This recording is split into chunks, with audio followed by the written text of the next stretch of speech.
Assalamualaikum warahmatullahi wabarakatuh. Perkenalkan, nama saya Del Suko. Saya mahasiswa IAIN Sultan Hamid Gorontalo, Prodi Ilmu Al-Quran dan Tafsir semester 1. Oke, jadi kali ini saya akan meresensi salah satu buku yang berjudul Bedeba di Ujung Tanduk. Buku ini ditulis oleh Terelie yang diterbitkan oleh PT Sabak Krip Nusantara pada 29 Oktober 2021. Dengan ketebalan buku 415 halaman. Lahir dengan nama Darwis di Sumatera Selatan, Terelie mulai dikenal layak sejak novel debutnya terbit, yaitu novel Hafalan Sholat Elisa. Terelie adalah novelis modern Indonesia. Tulisannya bergenre romans keluarga, religi, aksi, petualangan, dan penggalan kehidupan.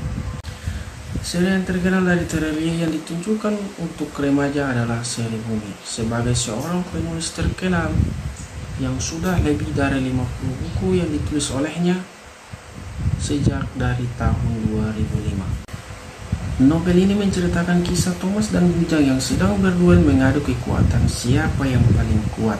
Tetapi tiba-tiba ada sekelompok misterius yang menyerang mereka. Ternyata kelompok misterius tersebut adalah kelompok teratai emas yang dipimpin oleh Roh Drukwa XX yang marah karena wilayahnya dijual, dan Thomas adalah orang yang berhasil melakukan transaksi jual beli tersebut dengan seorang pengusaha kaya. Cerita ini dimulai dari kenaifan Thomas dalam menyelesaikan sebuah masalah.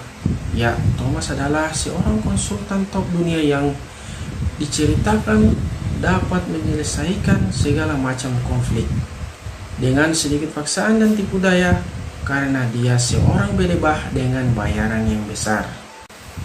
Di cerita ini Bujang terlibat secara tidak sengaja untuk membantu Thomas. Hal tersebut mengakibatkan pertarungan besar akan terjadi antara teratai emas dan jajaran sado ekonomi.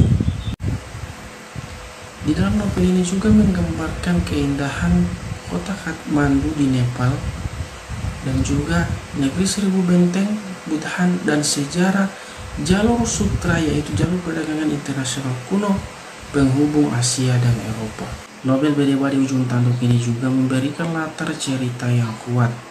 Terelie menyusun cerita dengan menyelipkan pengetahuan akan sejarah dan pesan-pesan kehidupan tentang persahabatan, perjuangan, kekeluargaan, kita makan, dan lain sebagainya.